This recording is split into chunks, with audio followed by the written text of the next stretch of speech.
Blackheart Part 1. The CEO who raised me fell in love with me. She stood alone in the pouring rain, shivering as the sound of sirens faded into the background. The crash had taken everything. Her parents, her security, her world. She was just a child then, too young to understand that pain would become her constant companion. But fate had a strange way of rewriting stories. The man who stepped forward from the crowd, umbrella in hand, wasn't just anyone. He was the CEO, the same man who had once shaken hands with her father at corporate events. Powerful, calculated, and feared. Yet that day he bent down, took her trembling hand and promised, "You're not alone anymore." From that moment on, her life changed. Not immediately, not magically, but steadily. She grew up in his mansion, surrounded by luxury and silence. He was strict, always busy, but attentive in the most unexpected ways. She would often find warm milk by her bedside, her favorite books replaced as soon as she finished them, her nightmares gently soothed by a light touch on her forehead. He never called her daughter, but he protected her like a father. The staff whispered, speculated, but no one dared ask questions. To the world, she was his responsibility. To her, he was everything. Years passed, and innocence gave way to curiosity. She grew older, more graceful, her laughter a sound that brightened the cold marble halls. And he grew quieter. Eyes that once scanned business reports now lingered a second longer when she entered the room. Conversations grew shorter but deeper. She noticed how his hands trembled slightly when brushing past her, how his silence carried weight when she smiled.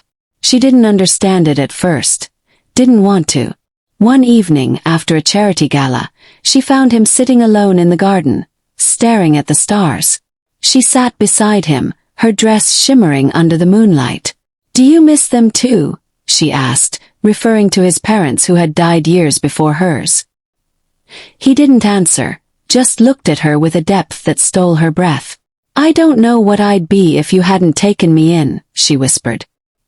He reached for her hand, held it a second too long, and then whispered back, "And I don't know what I'd be without you." That night she couldn't sleep. Her heartbeat was loud, thundering, confused. Something had changed. A line had blurred. And yet, she felt a warmth she couldn't deny. Then came the turning point. She walked into his office one morning and found a photo on his desk, an old picture of the two of them from her graduation. The frame was cracked. When she asked why, he simply said, "I dropped it." But his voice trembled. There was something he wasn't telling her. The mansion grew colder. He began avoiding her. He sent her away on business trips, hired private tutors, found excuses to be distant. She felt rejected, abandoned, just like she had when her parents died. Confused and heartbroken, she confronted him. "Why are you pushing me away?" He hesitated before answering, "Because what I feel is wrong." The words echoed like thunder. Her world tilted. He didn't need to say more. She understood. And the truth was, deep down she felt it too. Love. The forbidden kind. He was not her father. He never claimed to be. But society would never understand. People would destroy them both. She ran from him that night, heart pounding, soul shaking. She wanted to hate him. But the pain of leaving him hurt more than anything. She spent days alone, crying, thinking, fighting her own emotions. And when she returned, everything had changed. He was gone. A note left behind read only 4 words. "Forgive me." Not yet. He felt hollow. The mansion felt abandoned without him, even when filled with staff. She cried in the hallway, clutching the wall like it could bring him back. But he had vanished, leaving behind nothing but questions, and a growing suspicion that something deeper was being hidden from her. Then came the letters. Every week, a new envelope arrived. No name, no address, just her favorite flower tucked inside each one.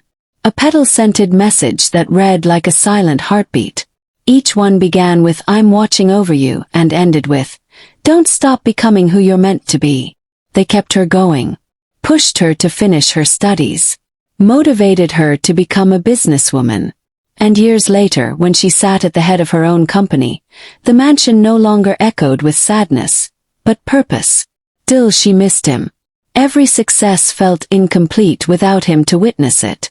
Until one night she received no letter. Then 2 weeks passed. Then a month. She panicked. She searched. She hired private investigators, traced bank accounts, travel records. Nothing. But just when she began to lose hope, someone left a single key on her doorstep. No note. Just a familiar emblem she hadn't seen in years. His initials carved in gold. With trembling hands, she followed the trail, which led her to a cabin deep in the woods. There, in the doorway, stood the man who had once saved her. Older, tired, but with eyes that still held her entire universe. She ran to him without thinking. He didn't move. Instead, he said something that shattered her completely. "I have something to confess." And just like that, everything they thought they knew was about to be destroyed. She froze at the doorway, heart pounding so violently it was difficult to breathe. His voice was heavier now, older, more broken. And the way he looked at her, like a man who had carried guilt for too long, it terrified her. Her steps were slow as she crossed the threshold of the cabin. The room smelled like cedar and coffee. On the wall she saw a collection of photos. All of her. Candid ones. Laughing. Working. Smiling. Existing. He had followed her life silently, lovingly from the shadows. He stood beside the fireplace, holding a faded envelope in his hand.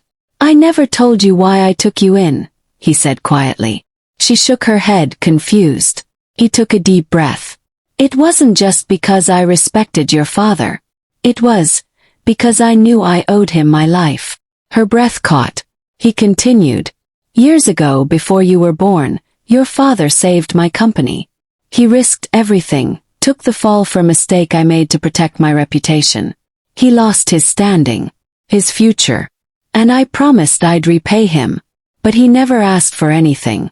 Not even when he was dying. All he said was, 'If anything ever happens to me, watch over my daughter.'" Tears welled in her eyes. She had never known. "I didn't plan to fall in love with you," he whispered, voice cracking. "It wasn't right. I knew it wasn't.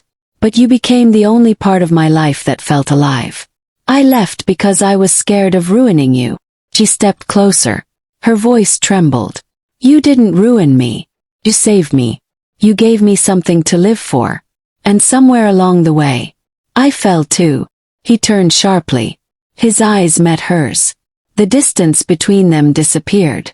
But before their lips could meet, a sharp knock at the cabin door shattered the moment. She stepped back. He froze. A man in a dark suit entered, holding a folder. "We have a situation," he said grimly. Confused, she looked at the stranger. The CEO's face fell pale. He took the folder, flipped it open, and all color drained from his features. She reached out to see it. It was a document marked with one word that broke her soul into pieces. "Adoption." The CEO's voice cracked. "I didn't. I never filed it. I took you in. But I never finalized the legal adoption." She blinked. "What does that mean?" "It means," he whispered, his voice shaking, "we're not legally father and daughter." The revelation hit like thunder. Everything she'd believed was built on a fragile line between what was real and what was assumed. The guilt that had haunted them, the reason he had run. It was rooted in a title that never truly existed. They had lived in fear of society's judgment, of laws that never applied. They had suffered alone when they never had to. But before relief could set in, the man in the suit added, "That's not all. There's another issue." He handed the CEO a photo. Her heart stopped. It was an image of her, at work, meeting with a high-profile foreign investor. The caption below read, "Insider tied to corporate espionage." He gasped. "What is this? I don't even know that man personally." The CEO gripped the paper. His eyes went cold with rage. "They're trying to frame you." "Who?" He turned to her. "My board. They've been planning this for years. Waiting. Watching. And now they're trying to destroy you to destroy me." Panic set in. Why? Because if they can ruin your image, they can control me again. And I won't let that happen. Fierce storm broke outside. Rain slammed against the windows as the cabin trembled under the pressure of both nature and truth. In that moment, something awakened inside her. She wasn't a child anymore. She wasn't a fragile girl needing protection. She was a woman forged by heartbreak, reborn through love and armed with purpose. Then we fight, she said firmly. He looked at her with pride and fear. You'll be targeted.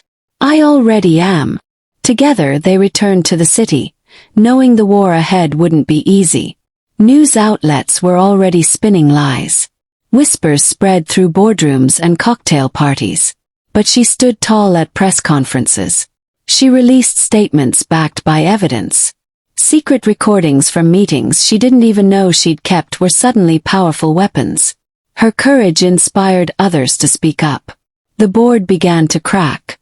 And when the final piece fell, when the chairman himself confessed under legal pressure that the entire plot had been orchestrated, everything changed. She was cleared. He was reinstated. And for the first time, the world saw them not as taboo, but as triumphant. Still, whispers never stopped. But they didn't matter anymore. He invited her back to the mansion. The same hallway where she once cried alone now echoed with laughter.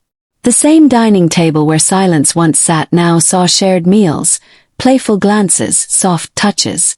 One night, as they watched the stars from the balcony, just like they had years ago, he turned to her and said, I have one more question. She smiled. Ask me. He pulled out a small box. Her breath hitched. Inside it wasn't just a ring. It was the symbol of a love that survived time, fear, guilt, and judgment. Will you build the rest of your life with me? He asked, voice trembling. Tears fell. I've already started. They kissed. No longer in secret, no longer in shame, but in the full light of a story that had defied every odd. And just when everything seemed perfect, as the camera of life panned out, one final envelope arrived in the mailbox. No sender. Just 5 haunting words written in unfamiliar handwriting. You don't know everything yet. Her hands trembled.